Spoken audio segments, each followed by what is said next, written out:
Assalamualaikum warahmatullahi wabarakatuh. Alhamdulillah, nahmaduhu wa nasta'inuhu wa nastaghfiruh wa na'udzu billahi min shururi anfusina wa min sayyiati a'malina. Man yahdihillahu fala mudilla lahu wa man yudlil fala hadiya lahu. أشهد أن لا إله إلا الله وحده لا شريك له وأشهد أن محمدا عبده ورسوله. اللهم صل وسلم على حبيبنا سيدنا رسول الله وعلى آله وصحبه ومن تبعه ونصره ووالاه. أما بعد. Hadirin dan hadirat yang dirahmati Allah, berapa kali kita cuti? 2 kali ya? Kita sambung hadis yang berikutnya. Kullu khairin sadaqah. Semua kebaikan itu sedekah. Dan ini banyak disebut. Tajuk ni Imam Nawawi yang letak. Banyak disebut di dalam hadis ataupun pemilihan hadis ni oleh Imam Nawawi rahimahullah. Banyak disebut di dalam hadis tentang luasnya maksud sedekah. Tak semesti sedekah itu manusia ni nak kena buat keluar duit. Hatta dalam agama, senyum pun sedekah. Kita datang tadi nak masuk masjid, jumpa kawan kita, lama kita tak tengok, kita senyum kat dia. Dia pun senyum kat kita. Sedekah. Betapa Allah Azza wa Jalla panggil untuk kita ni masuk syurga. Maka seluas-luasnya Allah Jalla wa Ala bukakan pintu kebaikan supaya boleh manusia ni dapat pahala. Demikian hadis yang akan kita baca ni insya-Allah. An Abi Malik Al-Harith bin Asim Al-Ash'ari radhiyallahu anhu qala qala Rasulullah sallallahu alaihi wasallam at-tuhuru syatrul iman walhamdulillahi tamla'ul mizan wa subhanallahi walhamdulillahi tamla'an atau tamla ma baina as-samawati wal ard was-salatu nurun was-sadaqatu burhan was-sabru dhiya wal-qur'anu hujjatun laka aw 'alaika. Kullu nasin yaghdu faba'i'un nafsahu famu'tiquha wa mubiquha. Rawahu Muslim. Imam Muslim riwayatkan hadis ni, dan mereka yang mengatur hadis ni meletakkan hadis ni di dalam bab fadlil wudu, bab kelebihan wudu. Daripada Abi Malik Al-Harith bin Asim Al-Ash'ari radhiyallahu anhu.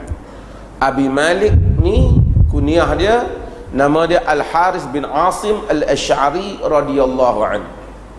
Antara sahabat Nabi sallallahu alaihi wasallam. Ada beberapa riwayat hadis dia yang diriwayatkan oleh Al-Bukhari dan juga Muslim. Dia sempat menyertai Nabi sallallahu alaihi wasallam di dalam beberapa siri peperangan, termasuk peperangan yang kecil-kecil ni yang disebut sebagai saraya ataupun pertempuran.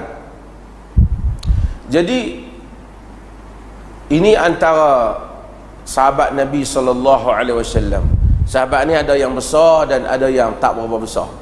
Ada yang terkenal dan ada yang kurang terkenal. Abi Malik Al-Harith bin Asim ni tak termasuklah dalam sahabat besar, tapi termasuk di kalangan sahabat Nabi sallallahu alaihi wasallam. Dia pergi turut berperang di Syam, di Syria. Di Syria dia pergi turut terlibat di Syria, sahabat-sahabat yang besar yang mengepalai umat Islam di dalam kepimpinan orang Islam di Syam. Zaman dulu bila disebut Syam, dia maksudkan Palestin, dia maksudkan Syria, dia maksudkan Jordan. Zaman sekarang ni kalau disebut Syam, biasanya orang faham Syria je lah. Tapi dulu semua ketiga-tiga negara ni,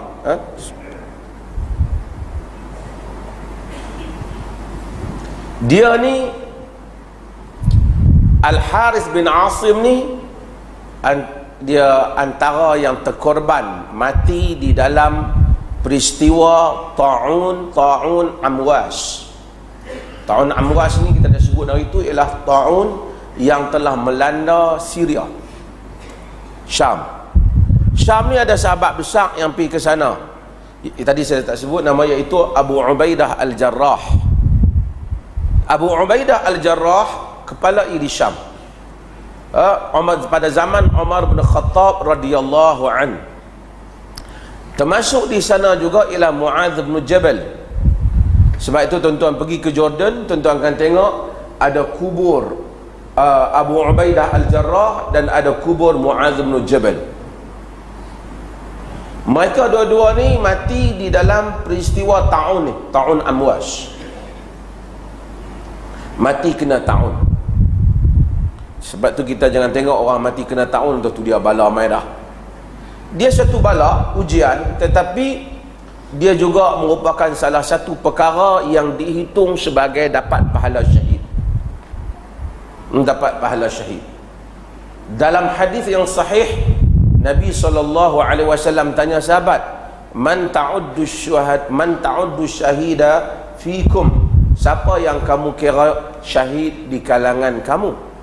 Sahabat-sahabat ni, istilah syahid ni Nabi ialah Quran dan sunnah disebut, mereka tahu syahid. Kata mereka, man qutila fi sabilillahi fahuwa syahid, siapa yang terbunuh pada jalan Allah, perang jalan Allah, maka dia syahid. Nabi kata, inna syuhada'a ummati idzan laqalil. Kalau macam tu orang yang syahid di kalangan umatku tak ramailah sangat. Kan bukan semua orang mati fi sabilillah. Mati maksud mati berperang dalam konteks ni. Kenapa perkataan fi sabilillah pada asal awal dalam umum ayat bermaksud perang pada jalan Allah. Ini pun satu hal lagi. Kadang-kadang orang sekarang ni ada satu usaha di peringkat antara bangsa untuk menghapuskan satu perkataan, iaitu jihad. Siapa sebut jihad, dia teroris. Sedangkan jihad ni ada di dalam Quran dan hadis. Yang teroris ialah orang yang salah gunakan hal ini. Kerana sekarang ni era penjajahan baru. Syria, Iraq, Afghanistan. Semasa penjajah masuk ke dalam dunia Islam yang lepas, Syria yang lepas, umat Islam bangkit memerangi mereka. Umat Islam bangkit memerangi mereka. Bila bangkit memerangi mereka, sehingga penjajah terpaksa berundur. Itali terpaksa berundur daripada Libya. Perancis terpaksa berundur daripada Algeria. Jepun, Belanda terpaksa berundur daripada Indonesia. Demikianlah wilayah-wilayah orang Islam dibebaskan. Mereka bebaskan atas semangat apa? Pertubuhan? Tak.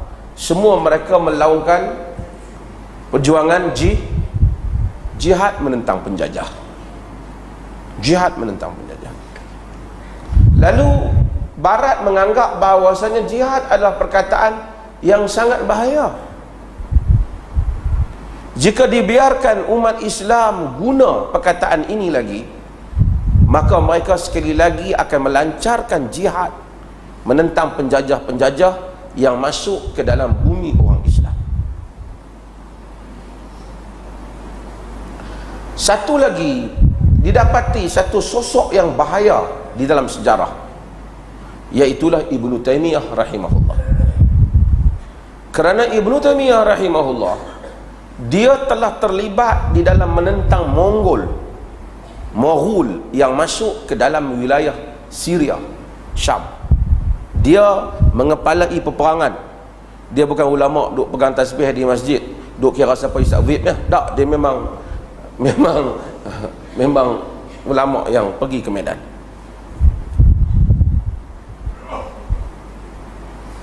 Penulisan Ibn Taimiyah rahimahullah mempunyai satu unsur kadang-kala, iaitu bangkit menentang penjajahan. Maksud lawan, jihad tu ada. Maka Ibn Taimiyah ni bahaya. Maka hendaklah diberi amaran bahawasanya jangan baca tulisan Ibn Taimiyah.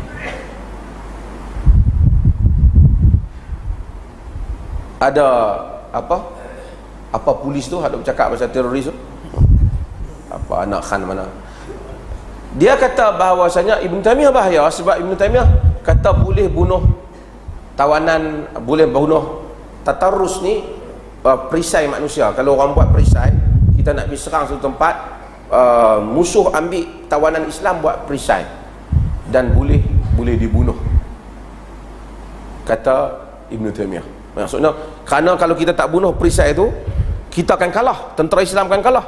Dia mungkin letak 50 orang perisai.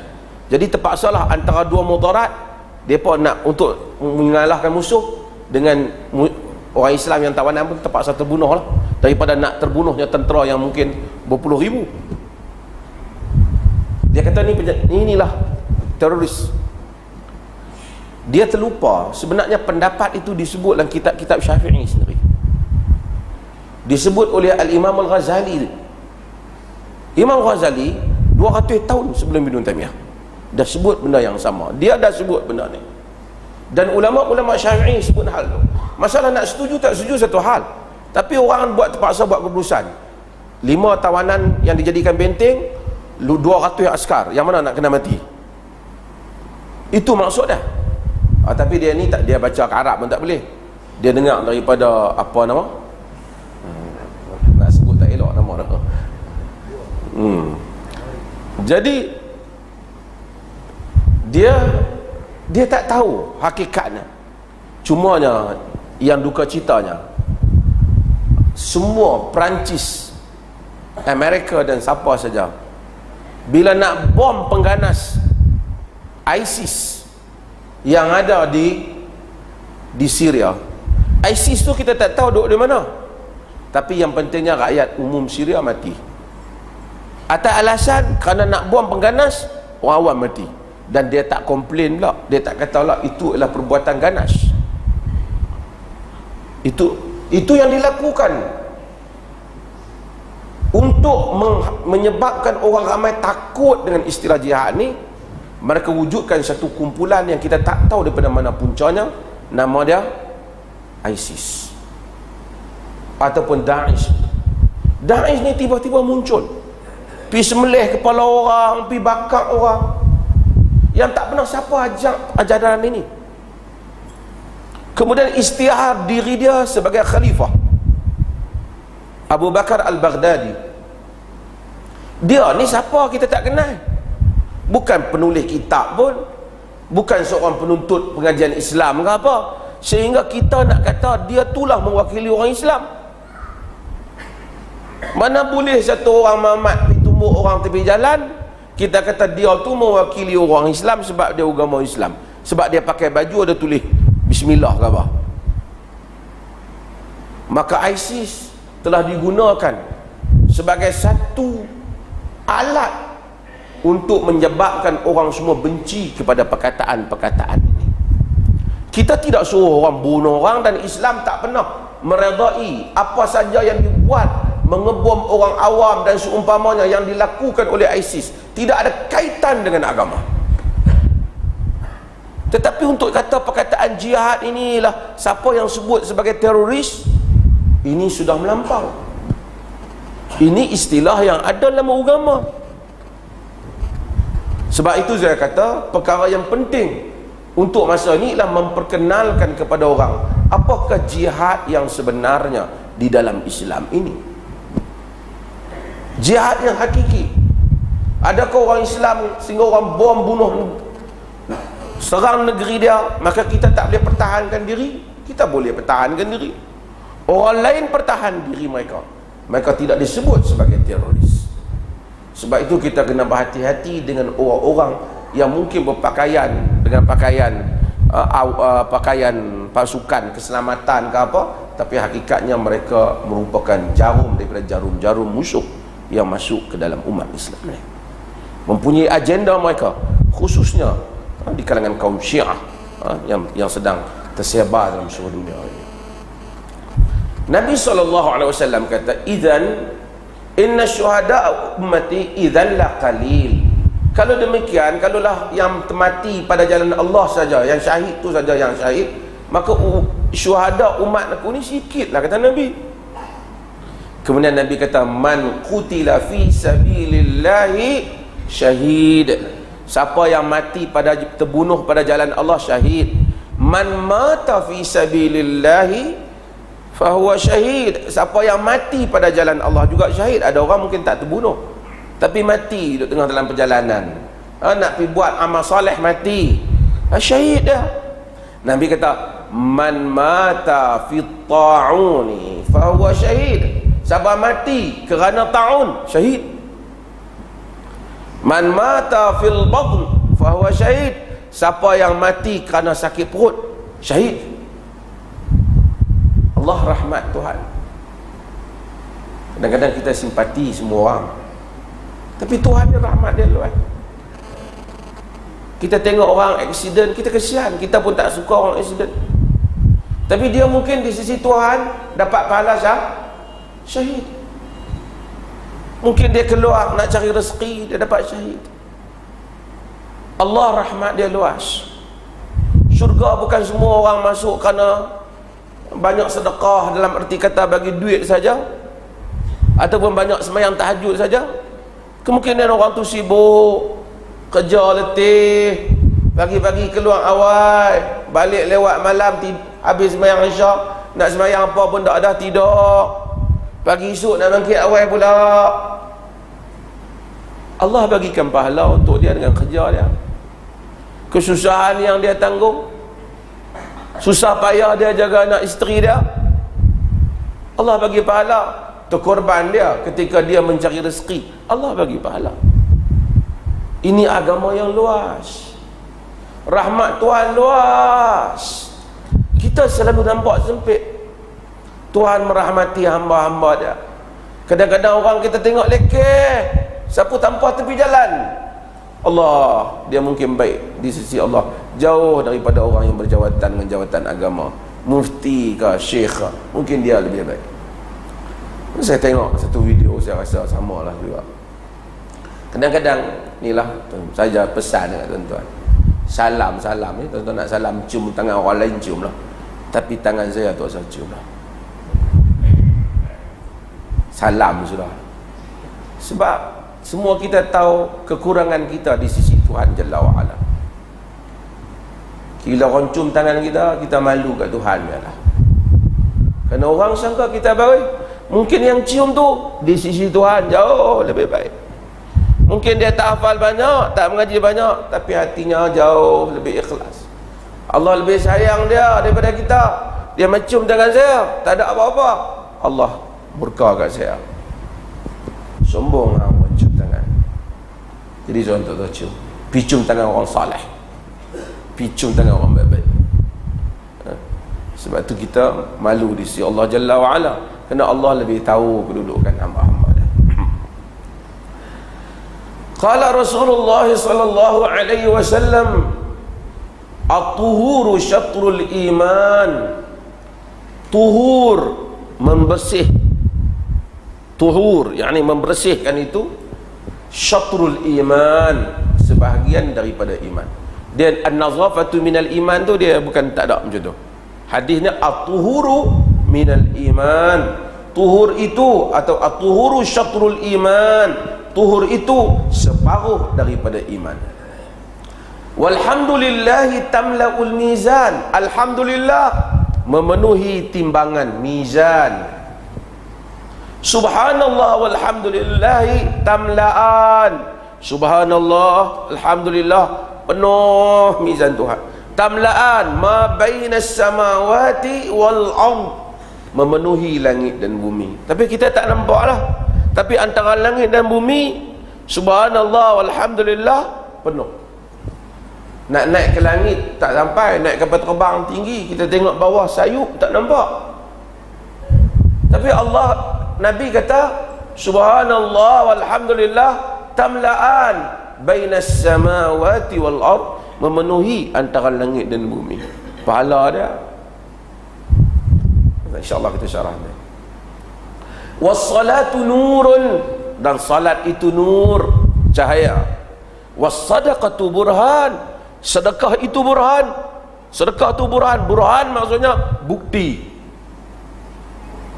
Bukti. Semua orang boleh cakap tuan-tuan, kita jangan sayang kata benda dunia ni.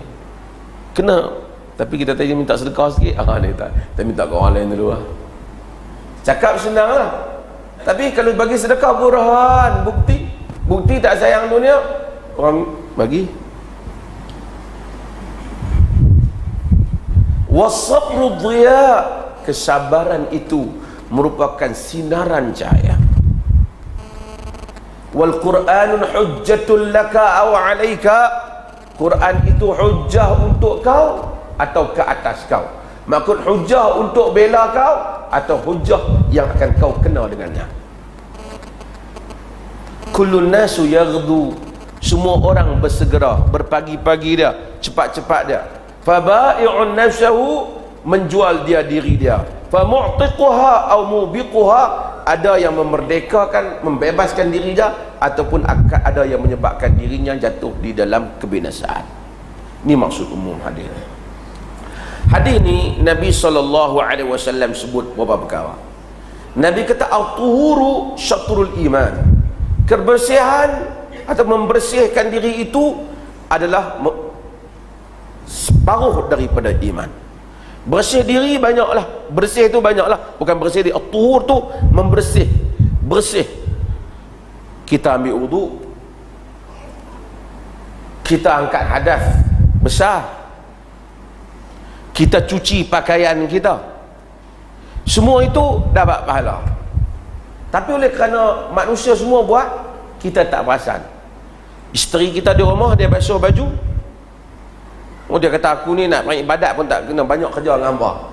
Tapi basuh baju tu sebenarnya sebahagian dari iman. Sebab dia tuhur. Suami dia boleh solat sah kerana baju bersih. Sebab siapa bersih? Isteri dia basuh tadi. Sebab dia dapat pahala. Dia dapat pahala. Orang mari ke masjid, kita cuci, kita sediakan tempat wuduk, ini semua tuhur. Rumah orang Islam bersih. Tapi kalau kita pergi rumah orang Islam, pijak nak masuk lantai, dia pun melekit dia, bau busuk dalam rumah tu. Dia tidak lambang at-tuhuru syatrul iman. Ni satu hal jugalah nak kena sebutlah kan. Masjid pun samalah. Jangan sampai tandas gereja lebih bersih daripada tandas masjid. Masjid orang Islam seluruh.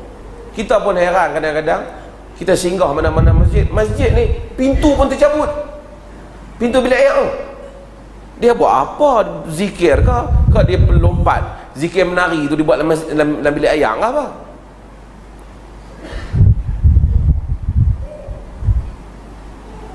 Lepas tu masuk bilik air busuk.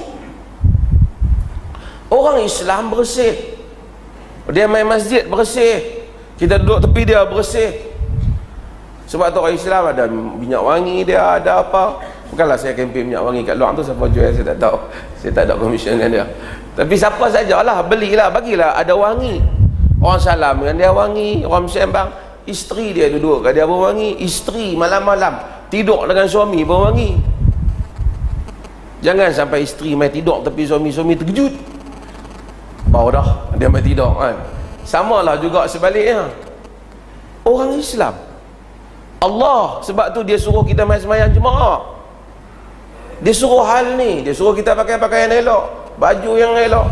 Dia tak suruh baju baru. Dia suruh kita bersih, syatrul iman. Para ulama telah bahaskan kenapa dia kata syatrul iman, kenapa dia kata separuh daripada iman. Nabi SAW, Nabi ni kita sebut jawami'ul kalim.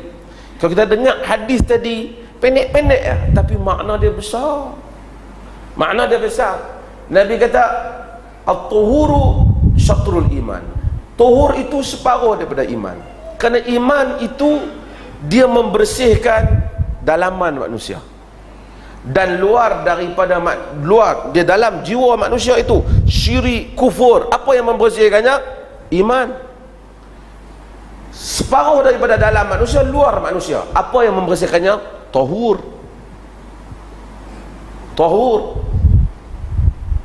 Saya kadang baru ni pergi satu perjalanan, kadang-kadang tengok orang ni dia sibuk-sibuk ambil uduk. Ambil uduk tak apa, tak betul-betul. Ambil kalut dia, ambil air wuduk ni, tempek-tempek macam tempek budak sejuk kat muka. Orang tua-tua dulu kan pakai baju sejuk lah, tak ada baju sejuk tu pun kalau jual bubuh iklan sikit pergi habang ku apa lah, jadi mahal balik lah kan. Tapi tempek-tempek budak sejuk macam tu, kok sepi ni tak kena, dai tak kena, ambil wuduk. Waktu ambil basuh tangan, kalau basuh macam tu, mai tang ni siku tak kena. Waktu basuh kaki pun macam tu, bubuh ujung kaki tu. Sebab tu dalam hadis Abu Hurairah radhiyallahu an, bila Nabi SAW tengok depa duk kalut ambil wuduk ni sampai tak kena tumit ni, baginda sebut wailul lil a'qabi minan nar. Wail yakni celaka kepada untuk tumit-tumit daripada neraka. Benda tu kecil ya, tapi dia boleh menyebabkan dosa kita. Sebab apa? Kita tak ambil berat. Sebab tu bila orang ambil wuduk elok. Oh, kadang-kadang anak-anak kita pun kita duk perhati, duk kena suruh lagi. Tu pun ambil wuduk elok-elok sikit. Dan ambil lebih kurang. Tak apalah, sebahagian tu dia pakai qaul mazhab. Dia ambil bubuh kepala ni, bubuh 3 celet, cek dia. Macam dia tekan keyboard warrior. Dia tekan. Imam Syafi'i ada, dalam mazhab Syafi'i ada qaul dalam hal ni, dia kata memadai dengan 3 tu, tapi dia sendiri bukan buat yang tu. Dia kata memadai, maksud sah di sisi dia.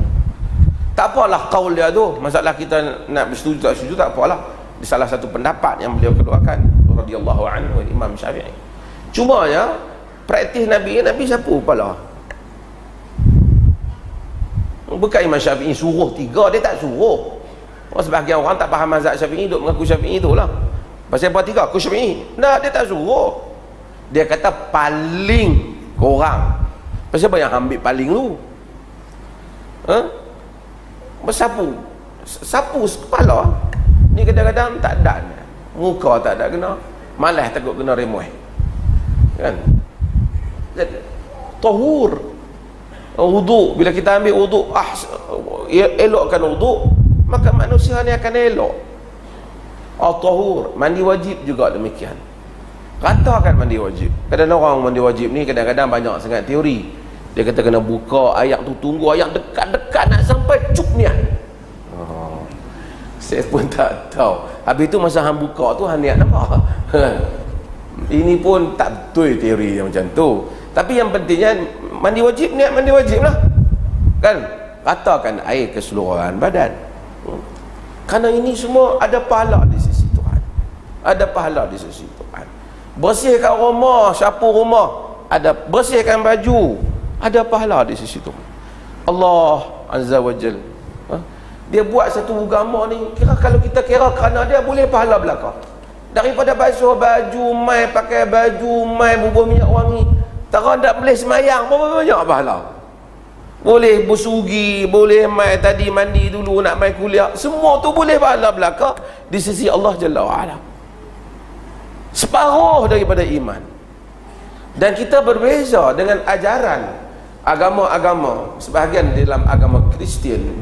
Mereka anggap lagi selekeh sampai busuk tu lagi dekat dengan Tuhan. Tuhan tak suka sangat orang-orang yang nampak bersih sangat, dia tak suka. Dia kata orang yang zuhud, yang selekeh tu, yang tu wali. Kita tak ada macam tu. Nabi suruh at-tuhuru syatrul iman. Sepatutnya kalau macam tu orang Islam semua bersih. Tapi sebenarnya orang Islam bersih, walaupun ada yang tak bersih. Tuan-tuan pernah duduk dengan orang putih, tuan-tuan tengok orang putih memang putih ya. Tapi dia tak, pagi-pagi tak mandi. Saya tahu siapa duduk orang putih tahu. Dia pun bukan bersih sangat, kan? Nampak bersih Tengok rambut dia lain rambut kita tengok macam serak lah. Tapi kalau dia masuk Islam, orang putih ni bukan semua tak Islam, ada yang Islam. Tapi maksudnya pergi kelas tak mandi apa semua cukup. Orang Islam dia bersihkan diri dia. Dia bersihkan diri. Okey. Nabi SAW kata bahawasanya bersih ni sebahagian daripada iman. Man tawadda'a fa ahsana al-wudu' kharajat khatayahu min jasadihi hatta takhruja min tahti azfari. Dalam hadis Muslim. Siapa yang berwuduk dan elokkan wuduk. Sebab tu wuduk dan elokkan wuduk. Wuduk ni kadang-kadang tak ada lah. Nabi kata tawadda'u bismillah. Ada tak bacaan-bacaan masa nak basuh muka baca sekian, basuh tangan baca sekian? Tak ada hadis yang sahih dalam hal yang demikian. Walaupun disebut dalam sebahagian kitab-kitab termasuk Ihya Ulumuddin oleh Al-Imam Al-Ghazali rahimahullah, tapi para ulama hadis menyebut bahawasanya hadis itu tidak sahih. Termasuk yang menyebut hal ini ialah Al-Imam Al-Mubarakfuri dalam Tuhfatul Ahwazi dalam mensyarahkan Sunan Al-Imam Tirmizi. Hadis ini tak sahih. Jadi kita ambil wuduk bismillah, kita pun basuh tangan, kumuk, masuk, buang air ke hidung, kumuk, kemudian basuh muka, ikut sunnah Nabi SAW. Berwuduk sunnah. Semayang tu dapat pahala, wuduk tu pun dapat pahala. Wuduk itu dapat pahala.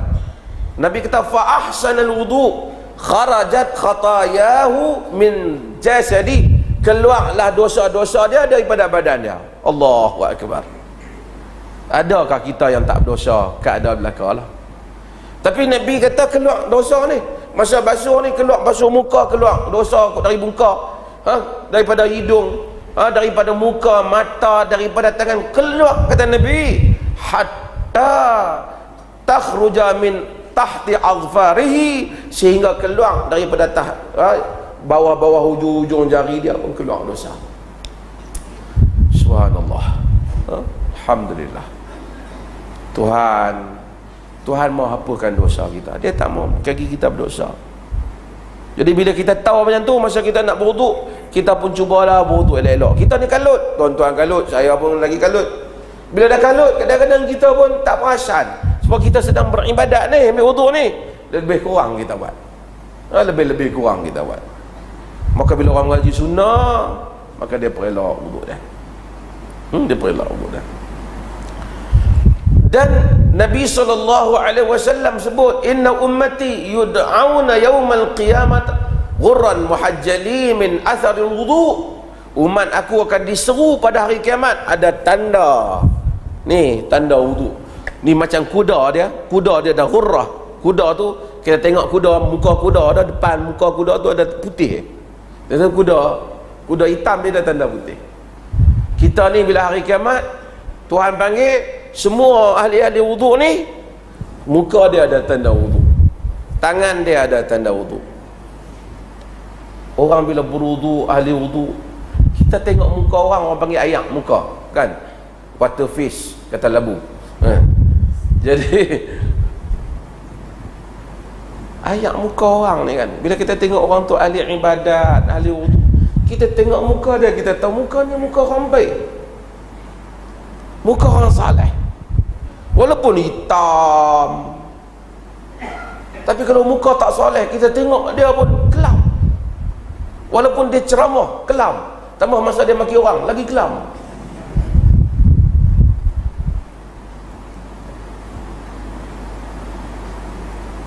Manusia ni Allah jadikan simahum fi wujuhim min athari sujud. Ada tanda pada muka mereka daripada tanda mereka sujud kepada Allah. Orang baik, zahir cahaya pada wajahnya, tanda dia orang saleh, Allah sayang kat dia. Sebab itu maka kita berwuduk, mudah-mudahan Allah Subhanahu wa taala ampunkan dosa kita. Sebahagian para ulama syurah kata at-tuhuru syatrul iman. Tuhur tu iman dalam hadis ni maksud dia ialah solat. Maksud kebersihan itu, taharah itu separuh daripada solat, kerana Allah kata wa ma kana Allahu liyudhi'a imanakum. Allah tak akan mensia-siakan iman kamu. Iman dalam ayat ni, dalam surah Al-Baqarah ayat 143 tu maksudnya ialah salat. Jadi sebahagian ibadat tu, sebahagian wuduk, sebahagian salat. Ini tafsiran sebahagian daripada para ulama. Maka wuduk adalah miftah kepada syurga, seperti mana salat miftah kepada syurga. Orang tak boleh masuk syurga melainkan kena wuduk. Maka kita akan masuk, kita tak boleh, orang tak masuk syurga melainkan salat, tak boleh salat melainkan kena ada wuduk. Melainkan ada keuzuran, maka kita tidak wuduk. Nabi SAW sebut, ma min muslim yatawadda'u fayuhsinu wudu'ahu thumma yaquma fayusalli raka'atain yuqbala alaihima biqalbihi wa wajhi illa wajabat lahul jannah. Tidak ada satu orang muslim, kata Nabi, yang berwuduk dan dia perelokkan wuduk dia. Perelokkan wuduk. Nabi duk sebut banyak hadis wuduk dan perelokkan wuduk.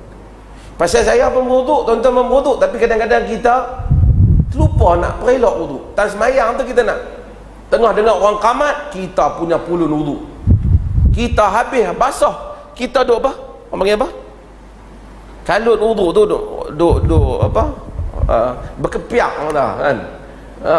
Kepiak wuduk tu basah habis orang. Itik pun tak boleh lawan tu, dia habis. Kan habis orang basah habis. Kalau dia tu orang kamat dah. Mari datang fa ahsinul wudu, elokkan wudu. Fa yuhsinul wudu, elokkan wudu. Summa yaqumu fa yusalli raka'atain. Kemudian dia bangun, dia sembahyang 2 rakaat, kata Nabi. Dan dia menghadap kedua-dua sembahyang bi qalbihi wa wajhi, penuh. Ini pun satu. Saya kena latih diri saya lah, tuan-tuan juga sama. Kita ni sembahyang ni kuih lama, kuih hari, kita kena cuba buat hal lebih baik. Saya suka ada salah seorang duk mari ni yang berhormat kita, dia sebut dia ikhtiar lah, kalau boleh setiap hari bertambah ni dia nak buat sembahyang lebih baik lah daripada kemarin dia. Dalam sembahyang ni banyak ubat dia.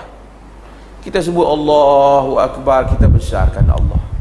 Tak ada habis dah benda-benda lain nak besar dalam kepala kita, tak ada Allahu Akbar. Kita sebut Alhamdulillahirabbil alamin, Ar-Rahmanir Rahim, Maliki Yawm, Iyyaka na'budu wa iyyaka nasta'in. Kita sebut semua ke Allah, kita minta tolong kat dia, kita sembah dia, kita minta. Tapi saya dengan tuan-tuan sebut sampai kita pun tak tahu baca ke tak Fatihah tadi. Kita sujud subhana rabbiyal a'la, maha suci Tuhanku yang maha tinggi. Allah, kepala kita duduk di bawah ni, punggung kita duduk di atas, rendahnya diri kita di hadapan Tuhan Rabbul Jalil. Tapi kita lupa nak ingat kita sebut apa. Tup angkat kita pun lupa. Dari segi hai'ah, dari segi rupa cara tu rendah dah kita depan Tuhan, sehingga punggung kita pun atas lagi daripada kepala kita. Tapi tak biqalbihi wa wajhi, tidak dengan jantung hati kita tak menghadap Tuhan. Sebab tu kita tak rasa solat macam Nabi dan para sahabat radhiyallahu anhum. Kita sebut Rabbighfirli warhamni wajburni kita sebut Rabbighfirli warhamni. Ya Allah, ampunlah aku, kesiankan aku. Wajburni, dan kukuhkanlah aku, kuatkan daripada jabr, yakni tolong tahan aku ni daripada wa'afini wa'fu anni, maafkan aku, ampunkanlah aku. Kita sebut, tapi kita pun tak perasan. Sebab apa? Kita pun, padahal kita sebut dah minta Tuhan tolong, Tuhan tolong kuatkan kita. Kita minta lah solat. Lepas tu lepas semayang, kita tak doa apa lagi. Hang ni semayang tak doa. Tadi doa mana? Dia kata orang pelih semayang tak doa. Pasal kita kata doa. Mungkin hang semayang tak doa, tapi dalam semayang kita doa. Lepas semayang tu pun boleh doa lagi, kita doa. Tapi dia kata semayang saja tak doa, tu tak betul. Di dalam semayang kita doa tak? Doa. Kita tu warfa'ni, kita minta supaya Allah angkat kita daripada kita rendah, kedudukan angkat tinggi di sisi dia. Kita minta kepada dia, dia tunjuk kita, ihdinas siratal mustaqim. Kita minta dia tunjuk kita. Kita doa, apa lagi dalam hidup ni kalau Tuhan tak tunjukkan kita. Maka Nabi SAW kata, dapat syurga siapa yang buat demikian. Nabi buat syurga sesiapa yang melakukan demikian. Sehingga Nabi SAW tanya Bilal, apa kelebihan kau Bilal sehingga kau ni, Nabi dengar tapak kaki Bilal dalam syurga. Kata Bilal, ma azzantu qat illa sallaitu raka'atain wala asabani hadath qat illa tawadda'tu indah.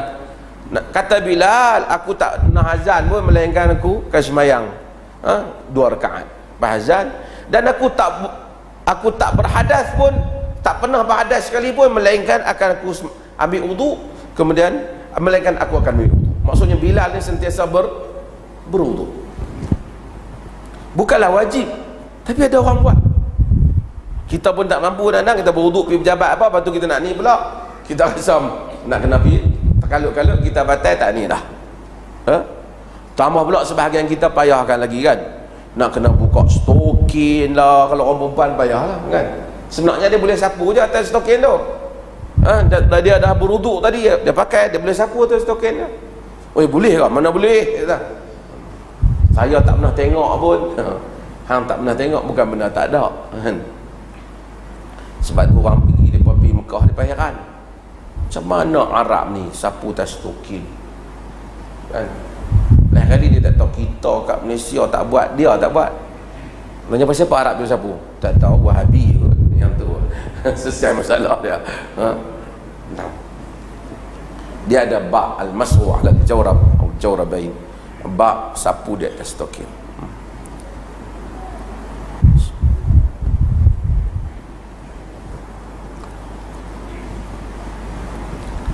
Maka Nabi SAW kemudian baginda SAW sebut selepas daripada cerita tentang wudu, walhamdulillahi tamla'ul mizan, dan alhamdulillah itu memenuhi mizan, subhanallah walhamdulillah tamla'an ma bainas samawati wal ard, subhanallah walhamdulillah memenuhi apa yang lagi di bumi. Tuan-tuan, sekejap. Tuan-tuan, kita ni dalam hidup ni, tuan-tuan, saya lah sebut diri saya lah, saya dah sebut banyak kali lah.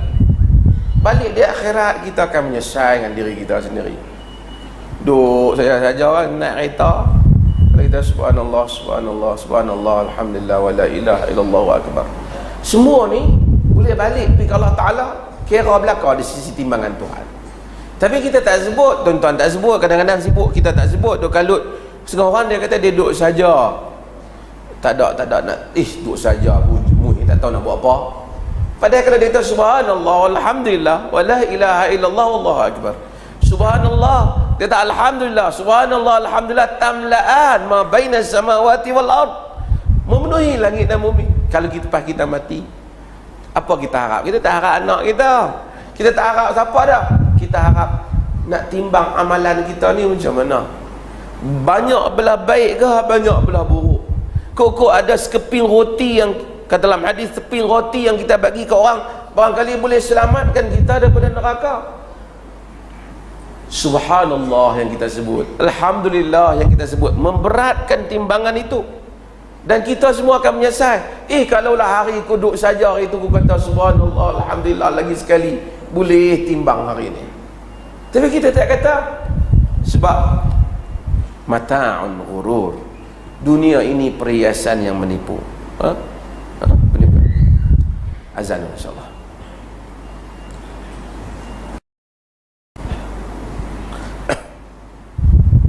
Allah Subhanahu wa ta'ala pilih 4 kalimah yang terpilih di sisi Allah Jalla wa Ala untuk manusia ini sebut, iaitu yang pertama subhanallah, kedua walhamdulillah, alhamdulillah, kemudian la ilaha illallah, kemudian Allahu akbar. 4. Maka ini zikir yang menjadi pahala yang besar kepada orang yang mengucapnya. Tapi hendaklah ucap dengan faham. Ada orang kadang-kadang selepas mayang kita sebut subhanallah, kadang-kadang duduk senyap. Saya tengok sebahagian kita tak sebut langsung, tapi duduk subhanallah 33 kali, alhamdulillah 33 kali, Allahu akbar 33 kali. Nabi suruh kira dengan jari, mas'ulat mustantaqat, yang ni ditanya di hari akhirat itu, subhanallah subhanallah subhanallah subhanallah. Orang tanya, kalau banyak bolehkah kita kira dengan biji tasbih? Kalau tanya saya kata boleh. Mungkin hari-hari setakat 33 boleh dengan jari. Kita kemarin kita buat 100, 200, hari ni kita nak tambah lah 300 untuk diri kita. Boleh tak kita ada tasbih tu? Boleh. Tapi tak payahlah duk buat macam kungfu jalan tunjuk ke orang. Tu nampak takabur, riak. Tapi satu orang nak berkira dia macam dengan jam lah. Dulu orang nak tengok waktu dengan pergi tengok, masuk tengok bayang. Tapi sekarang orang tengok jam. Bukan kerana tasbih tu dapat pahala. Kata Ibn Taymiyah, wahwa hasan, boleh. Walaupun sebagian ulama ada yang tidak menyukai, tapi kalau dia boleh, kerana orang nak, mungkin ada orang dia pakai alat elektronik tu kira, tak apa semua. Yang penting dia mau berzikir, bukan kerana alat tu jadi ajaib, pergi baling ke orang jadi demam kepelu ke badan. Jadi dia guna untuk sebagai alat untuk dia bilang pada diri dia, untuk dia bilang. Di kalangan sahabat dahulu ada yang kira pakai batu kecil untuk membilang, sebagai menggalakkan dia nak bagi satu semangat kepada diri dia. So dia galakkan kepada diri dia, subhanallah, alhamdulillah. Sehingga sebahagian para ulama tafsir ketika mereka menafsirkan firman Allah Ta'ala, al-mal wal banun zinatul hayatid dunya wal baqiyatus salihat. Mal, harta dan anak pinak adalah perhiasan dunia. Wal baqiyatus salihat khairun 'inda rabbika thawaban wa khairun amala. Dan al baqiyat, yang baqi, yang saleh, itu lebih baik di sisi Tuhanmu pahalanya dan lebih baik amalan, harapannya. Apa dia tu? Dia kata zikir subhanallah walhamdulillah, baqiyatus salih. Kita ni lupa, saya cerita tuan-tuan kita lupa dengan masa-masa yang Tuhan bagi. Tuhan ni Maha Pengasih. Sebab Tuhan tanya, ya ayyuhal insan ma gharraka bi rabbikal karim. Apa ma gharraka bi rabbikal karim? Apa yang telah menyebabkan engkau gharrak? Apa yang telah menipu mengenai Tuhanmu yang karim, yang pemurah? Ma gharraka bi rabbikal karim. Apa yang telah menipumu berkaitan dengan Tuhanmu yang pemurah? Kata para ulama tafsir, Tuhan ni dia bagi jawapan dalam soalannya. Sebab apa tertipu manusia ni? Sebab Tuhan pemurah. Dia tak kata ma gharraka bi rabbikar rahim, ma rabbuka bi rabbikal azim, apa yang menipumu berkaitan dengan Tuhanmu yang maha agung, tapi apa yang menipumu berhubung dengan Tuhanmu yang pemurah. Sebab dia karim, sebab dia so generous. Allah ni pemurah. Apa yang menipu kita? His generosity, dia punya kemurahan Tuhan itu. Bila Tuhan pemurah, kita lupa. Orang ni kalau nak bagi pun payah kat kita. Kita kadang-kadang pergi jumpa dia, kita sebut ni tolonglah bagi. Kita banyaklah cakap dengan dia pasal payah nak bagi. Tapi kalau setiap kali kita banyak bagi, kita pun terlupa dah. Anytime kita pun kadang-kadang tak terima kasih dah kat dia. Allah Jalla wa Ala karim. Oleh kerana dia karim, maka kita pun lupa nak terima kasih kat dia. Kalau kawan kita bagi satu benda jarang kita dapat, Allah terima kasih banyak, Allah amal itu. Tapi bila Allah Ta'ala, kita kadang lupa nak Alhamdulillah. Manusia ni kalau orang pemurah sangat, macam tu jugalah. Tak, tuan-tuan tak ada. Dulu lah orang buat catering belakang, saya selalu buat contoh. Kenuri ni orang pakat duk tolong dia ni di apa? Tempat masak ni. Panggil apa? Genhok. Betul? Orang guna padahal. Betul, sini guna dah. Kan? Orang tukang tolong masak kawan tu tak pergi motong dah daripada pagi, main duk tolong kita. Kawan tu main tolong, main menyala api, masak, duk gulai kawah kacau. Bagi orang bagi tolak tu, bagi minum isap rokok gitu lupa nak terima kasih ramai-ramai. Mai YB kau siapa tau, mai makan salam kita bagi RM1. Bagus tak YB tu tak. Pemurah. Tapi kalau nak banding kawan nak masak sehari tu RM1 hang bayar pun tak badan. Tapi kita macam tu lah. Kita nampak hak tu, kita tak nampak kawan yang tolong. Sebab tu mak bapak, anak-anak tak lupa nak terima kasih kat mak bapak dia. Suami pun sama, lupa nak terima kasih kat isteri dia. Kan? Weh, bagus masak sedap. Jarang dia nak kata kan. Pergi makan kedai toyang, pandai dah toyang tu masak. Abang kat bini dah lah. Bini kata, weh, 13 tahun nikah dia tak kata aku pandai masak. Sekali pergi makan toyang tu kena kebetulan bubuh seasoning lebih sikit, dia kata pandai masak. Ghurur. Sebab apa? Manusia tertipu sebab apa? Sebab pemurah sangat. Tuhan kata ma gharraka bi rabbikal karim. Apa yang telah menipumu berhubung dengan Tuhanmu yang pemurah. Sebab apa? Sebab dia pemurah. Maka kita pun terlupa. Saya terlupa, tuan-tuan, nak kata alhamdulillah. Alhamdulillah. Tapi Tuhan ni kalau kita kata kat dia alhamdulillah, seorang kata terima kasih lah, tak apa. Dia buat baik kat kita, kita kata kat dia terima kasih, tak apa. Banyak tu kan, kita kata terima kasih lah tolong, yang kita terima kasih, mai aku nak tolong sikit lagi. Orang bagi kebaikan, terima kasih ya cik tolong, terima kasih, nak ambil sikit. Jarang lah, ada lah juga.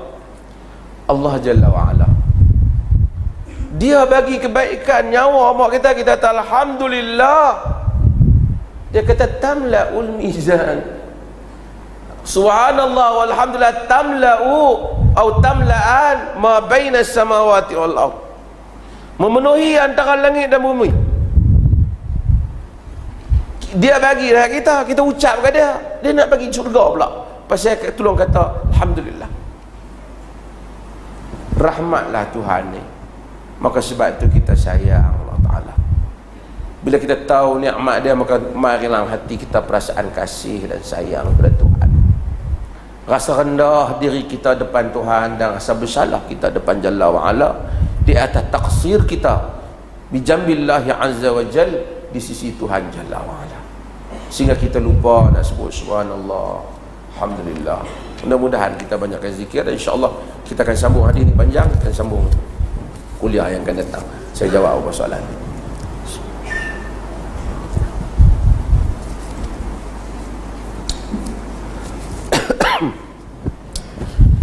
Soalan berhubung dengan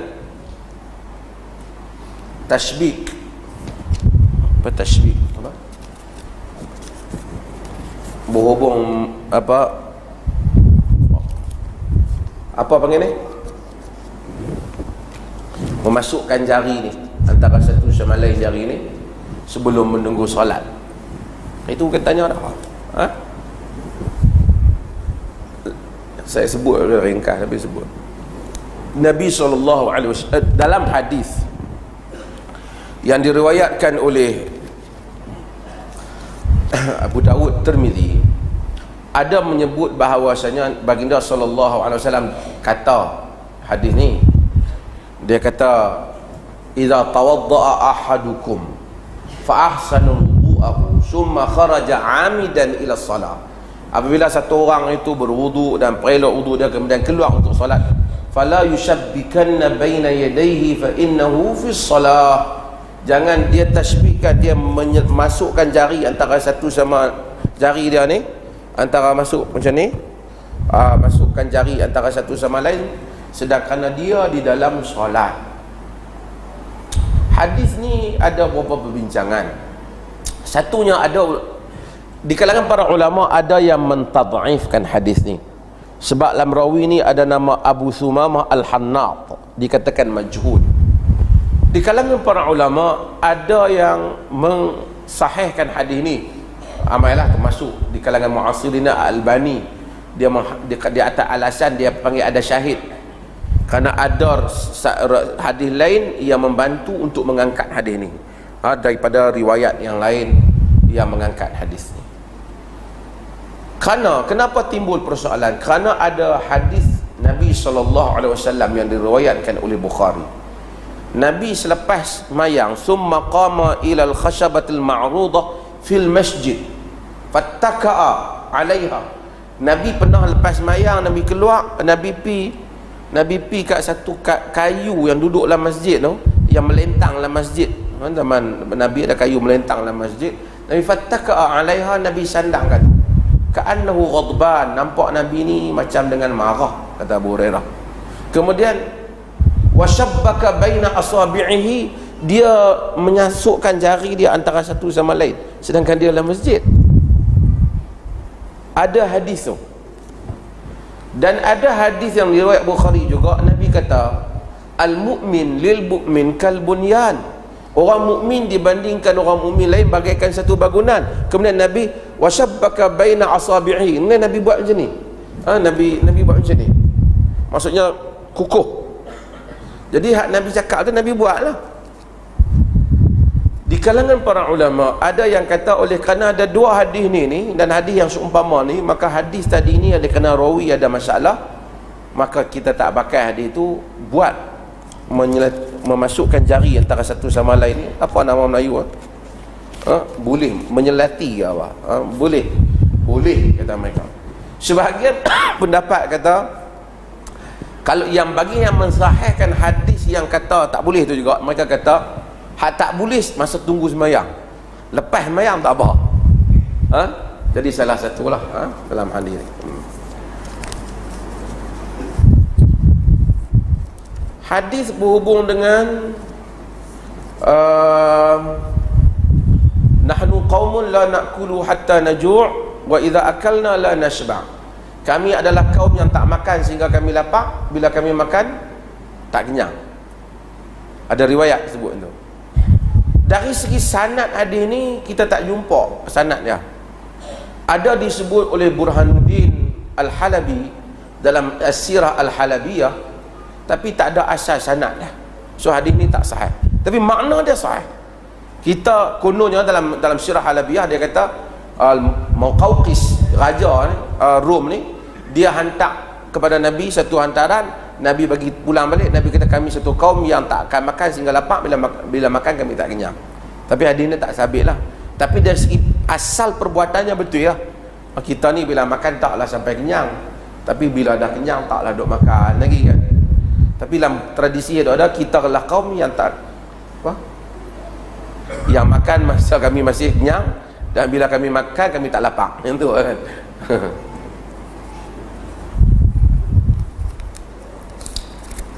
Banyak soalan ni. bolehkah kita lagukan azan? Boleh. Taghanna, yakni ada hadis berhubung dengan taghanna dengan Quran. Boleh melagukan Quran. Tapi bukan lagu maksud ni, tak maksud baca dengan suara yang baik lah. Demikian juga melagukan azan dengan suara yang baik, tak apalah. Tapi bukanlah sehingga hilang kepada makna azan. Air jampi yang dijual statusnya, kalau bubuh ayak jampi kemudian panggil orang pakat mai beli, tak pernah berlaku dalam hadis lah. Tetapi jika satu orang tu minta kita jampi, kemudian kita minta upah di atas jampi tu, boleh ataupun tak? Ada dalam riwayat Bukhari di mana sahabat telah jampi ketua kabilah yang sakit, dan kemudian mereka diberikan hadiah ataupun diberikan bayaran dengan diberikan kambing kepada mereka, ujrah dah, upah dah, maka itu boleh. Tapi dia jampi, korang tu kena sakit lah. Tak ada kata jampi suami tak semayang, jampi jadi semayang, hak tu orang tak jampi.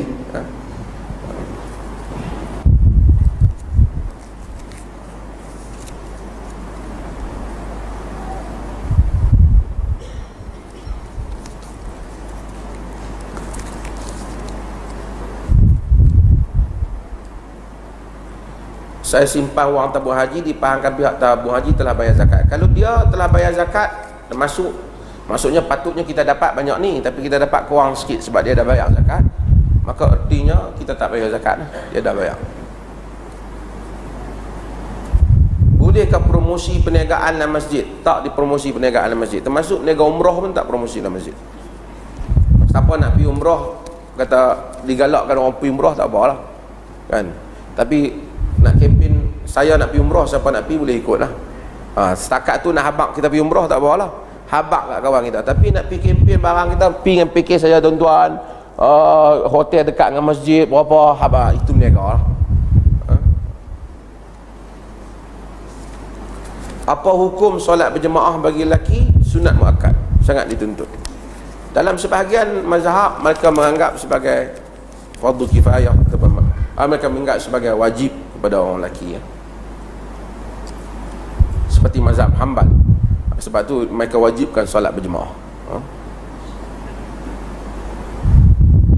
Tapi apa pun sembahyang jemaah ni penting. Janganlah sampai satu hari langsung tak pergi masjid. Seminggu sekali pergi masjid dah. Lepas tu jadi jawatankuasa masjid, demam kita.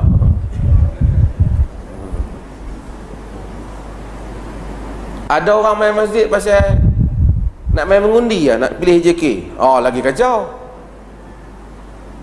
Sebab tu saya ingat buang masa lah lawan mengundi milih. Kalau pilih ni orang, kita pilih orang yang betul-betul main-mayang, tak apa. Kadang-kadang masjid jadi pertandingan tempat politik pula. Grup tu dengan grup ni duk lawan. Mayang tak main. Dengar kata mesyuarat agung, topa penuh. Ini tak betul lah.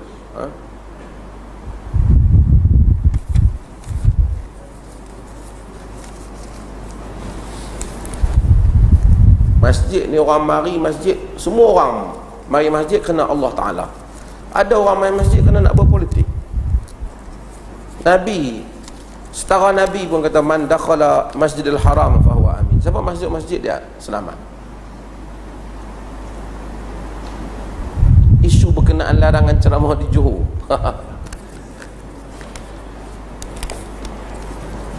Dia, tu biar fikir dia apa lah, tapi saya nak sebut. Dia tulis itu, berapa orang ni, ramai kebanyakan tulis mengkafirkan orang tu, kita tak tahu siapa kafir, kita kafir siapa. Tapi kita duk tengok, hak duk tuduh orang tu, dia tu ceramah duk kata kafir selalu ke orang. Arab kata darabani wa baka, syatamani wa shtaka. Dia pukul aku, dia menangis, dia maki aku, dia mengadu kan. Mereka ini suka mengkafirkan orang, dia kata. Lepas tu duk saat mu kafir, dia kata kat orang kafir. Kita pun heran. Dia ada beberapa keadaan yang manusia ni kena bezakan. Kalau kita kata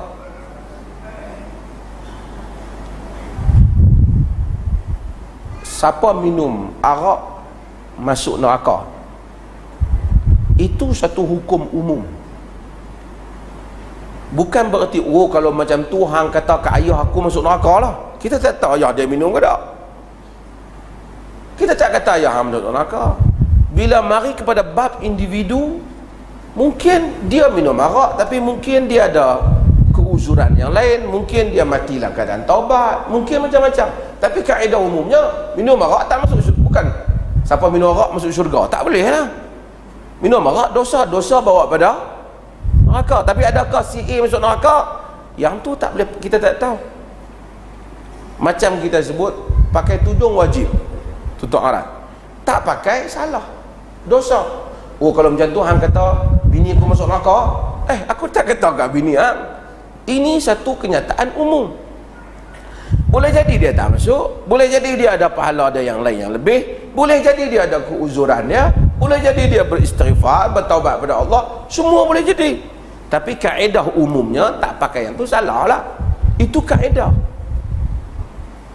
Dia ni jadi macam khawarij.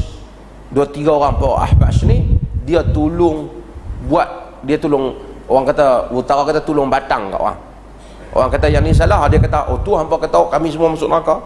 Orang kata yang ni kita kalau buat amalan yang Nabi tak buat dalam ibadat jadi bid'ah. Bid'ah ni salah. Nabi kata kullu bid'atin salah. Kau jadi kami semua sesat, kami masuk neraka. Dia tolong habaq kat diri dia, apa tu dia menangis. Orang sebut kaedah. Hang tu kami tak tahulah. Boleh jadi yang ada tafsiran yang lain, boleh jadi yang ada keuzuran, boleh jadi yang tak faham lagi. Tapi kaedah. Macam kita kata siapa tak puasa Ramadan takkan masuk syurga pula. Berdosa ke tak berdosa? Dosa besar, dosa kecil?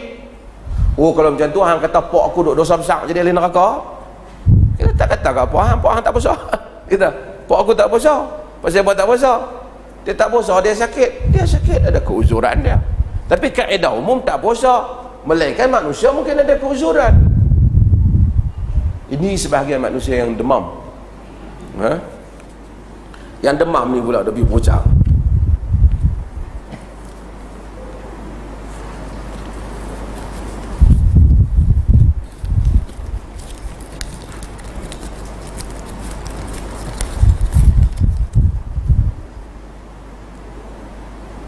Boleh kau jelaskan apa itu tarekat tasawuf? Panjang ni.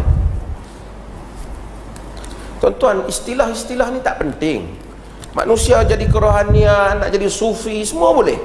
Tapi semuanya hendaklah ikut kepada Quran dan sunnah.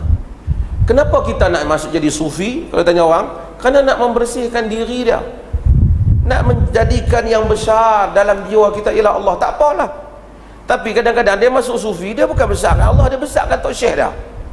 Bubuh gambar Tok Syekh dia di dinding, duk minum ayak Tok Syekh dia, dia tak besarkan Allah. Bila nak zikir, ingat muka Syekh dulu. Dia tak besarkan Allah. Yang Syekh yang kata hati bersih tu pun, dia pun duk suruh orang besarkan tangan diri dia.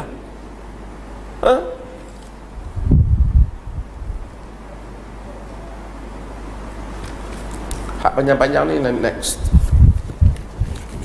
Ada lagi masa? Sikit. Banyak soalan ni.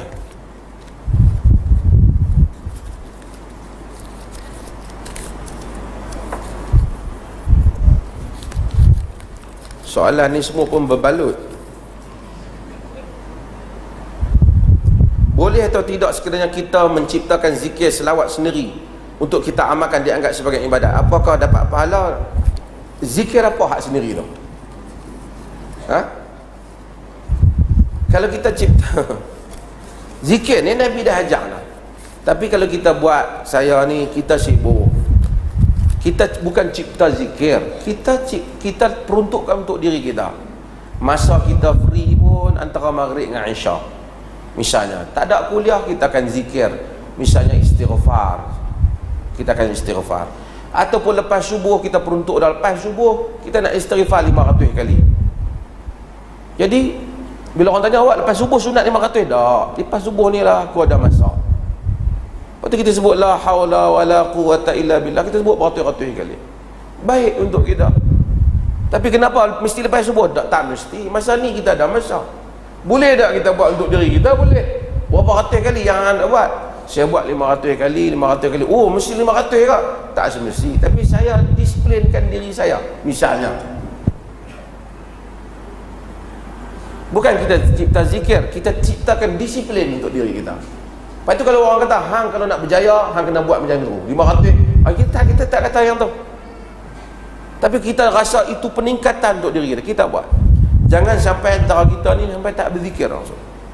Dia dok kira bid'ah ya, dia tak zikir apa. Dia dok kira siapa yang zikir bid'ah. Hang zikir apa? Aku tak zikir langsung, takut bid'ah. Zikir tidak bid'ah. Zikir disuruh oleh Quran.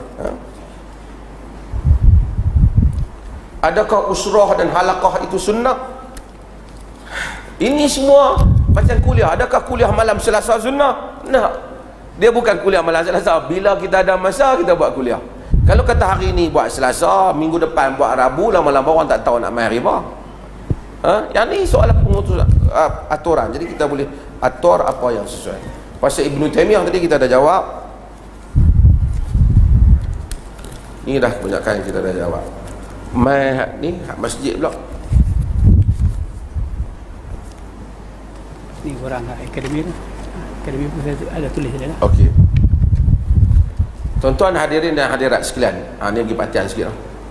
Nak baca ni Jimpan Besar. Kemudian saya nak sebut tentang pendaftaran tuition untuk SPM dan UPSR. Kita nak buat di masjid ni kiri kanan. English, kita ada hari English, lepas asar English, matematik dan sains. So hari Isnin English, Rabu Sains dan Khamis matematik. Jadi siapa yang nak masuk dia free. Tapi saya nak minta apa benda tuan-tuan. Tuan-tuan dengar ni ada anak-anak pesan. Daftar. Kalau tak daftar nanti langsung tak main. Dan satu lagi, tolong beli sendiri tempat hak nak rehal, hak nak tulis tu. Beli kemudian buat balik rumah. Bila mai anak kita mai dia bawa. Kalau tidak kita tinggal kat masjid selera. Tapi kalau masjid sediakan 2 minggu patah. Kan? Jenuh kita nak beli pula. Sendiri beli, sendiri bawa balik rumah. Bila mai kuliah sains matematik ni di masjid, dia bawa sendiri. Mudah-mudahan anak-anak kita lemai solat 2 rakaat sebelum mayang asar berjemaah di masjid. Pak pun jangan pak duduk di luar apa dia tuition tak masuk sembahyang lah. Bagi dia tuition sudahlah. Jangan macam. Jadi pak pun main sembahyang. Jadi daftar. Boleh daftar dengan apa? Apa nama seusaha kita. Kemudian ni ada senarai ni. Kemudian kelas taekwondo. Kelas taekwondo kita buat pada hari Ahad lepas asar. Jadi hak ni tolong daftar juga lah. 10 tahun ke atas lah. Pasal apa buat taekwondo ni? Kita buatlah taekwondo bagi sihat sikit kan. Hak 70 tahun pun boleh main taekwondo ke. Cuma jangan tercabut kaki masa tendang tu. Dah lah bagi. Hubungi Ustaz Sulaiman. Kemudian Akademi Imam. Pasal ramai tanya pasal Akademi Imam. Akademi Imam ni kita nak buat siapa saja boleh masuk Akademi Imam. Tapi kena telefon pejabat mufti dia ada sini ni. Telefon Institut Sunnah dan Irsyad ni untuk daftar. Siapa pun saja pun boleh masuk. Daftar dia kerana kita nak tahu dia nak masuk tu kerana kita patut kita bagi sijil. Sehingga dia layak jadi imam lah. Jadi kalau dengan itu insya-Allah mudah-mudahan seramai mungkin kita Jabatan Mufti nak usaha supaya rakyat Perlis ni pakat boleh jadi imam lah kau. Kalau tak jadi imam di masjid pun jadi imam untuk suami isteri dah di rumah dia. Selama ni tengok abang isteri dia tolak suruh dia jadi imam, abang jadi imam. Mayang sendiri lah. Dia takut. Sagi hantar aku hafal Allah kan. Sebab jadi isteri pun tak confident dengan suami. So suami boleh jadi imam di rumah. Kadang-kadang isteri baca, orang perempuan kadang baca Quran elok, orang lelaki dia rajin main kelas tajwid. Orang lelaki baca wala colin tak elok. So maka dengan tu mai akademi imam insya-Allah. Tapi hak boleh baca Quran lah, kita nak baca alif bata balik tak ada. Yang tak boleh baca Quran, Masjid Alwi ni kita ada kelas Quran ni. Hari apa? kelas Quran tak usah duk segan kat orang. Orang kita nak segan ni tak habis ke dunia ni senang. Kita dengan Allah Ta'ala boleh baca satu huruf daripada Quran, alif lam mim, berapa pahala? 30 pahala. Alif satu, lam satu, mim satu. Kita tak boleh baca. Mai mengaji, ada ustaz kita ada ajar, Ustaz Asif apa dah? Ustaz Asif dia ada mai mengaji dengan dia. Jangan Rabu Khamis Rabu Khamis mai mengaji. Jangan duk kata duk tengok kawan tak pergi hantar kata aku tak boleh baca, tak apa. Tak ada aib apa. Kita belajar. Allah Taala tahu. Insya-Allah mudah-mudahan. Agama ni bukan untuk nak menunjuk ke orang. Saya dah sebut agama ni. Agama bukan nak menunjuk ke orang. Mungkin hak kawan hak duk baca Quran pulun sampai berpeluh tu pahala dia lebih banyak pada imam pun kita tak tahu. Dengan kesungguhan dia. Saya katalah. Mungkin hak duduk belakang tu pahala dia lebih banyak pada mufti pun tak tahu. Mufti belum tentu ada pahala. Sebab tu saya kata ini semua hubungan kita dengan Tuhan. Akhir tarikh okey, akademi imam. Kemudian jaga keselamatan masjid ni. Siapa hak boleh tolong nak jadi guard masjid ni? Guard ni pun susah juga. Dan guard pun hilang duit kerana guard juga. Tapi kita nak cari, kalau boleh duduk main masjid ni, kalau dia rasa dia nak jadi malas duduk di rumah tak ada siapa ke, nak jadi guard lah, kita mau juga lah mai jumpa Pak Ya. Kemudian kelas masakan wanita. Bagi ada orang tanya saya, buat apa yang masjid tu ajak masak? Masak ni pun ilmu juga kan. Bila isteri masak elok, bagus juga. Masak kat tok suami balik kuliah. Kalau tidak, pasal apa abang pergi kuliah? Bukan mufti berhenti kuliah pukul 9 suku lah. Pasal apa balik 11.30? Aku pergi makan. Pasal apa pergi makan di luar? Sebab kadang-kadang tak apalah segala kan. Tapi kalau tiap-tiap hari makan di luar, itu yang buat kursus masak. Bagi tiap-tiap hari makan di rumah, insya-Allah. Jangan ilmu masak banyak, masak rumah kawan dah, tak masak rumah sendiri. Mudah-mudahan Allah Ta'ala rahmati kita semua. InsyaAllah kita sambung balik kuliah kita pada minggu depan, insyaAllah. Dan kita doakan semoga Allah Ta'ala rahmati kita semua. Dan saya minta maaf kena skip. Saya ni sebenarnya cuba tak mau konting kuliah ni, tapi kalau emergency ya saya buat ni. Kemudian satu lagi saya minta maaf, kuliah di masjid negeri. Tuan-tuan beli kitab dah? Tak ya kan? Kita tangguh sat kot. Sebab kuliah tu ada orang tu hari tu, masjid tu tak bagi tahu kat saya ada orang. Dia kata, memang saya tahu pada awal tu, tapi ni ingat okey, tapi ada orang tuan malam tu. Dan Tok Guru tu dah mengajar lama dah 30 tahun ni, kecil hati saya ambil tu. Saya nak ambil sehari dalam sebulan tu. Tapi nampak macam tak sesuai kot, kesian.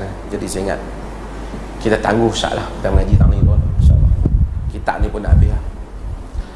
Allahumma ja'al jam'ana hadza jam'an marhuma wa tafarraqna min ba'dihi tafarruqan ma'suma wa la taj'al minna shaqiyyan wa la mahruma. Wa sallallahu ala nabiyyina Muhammad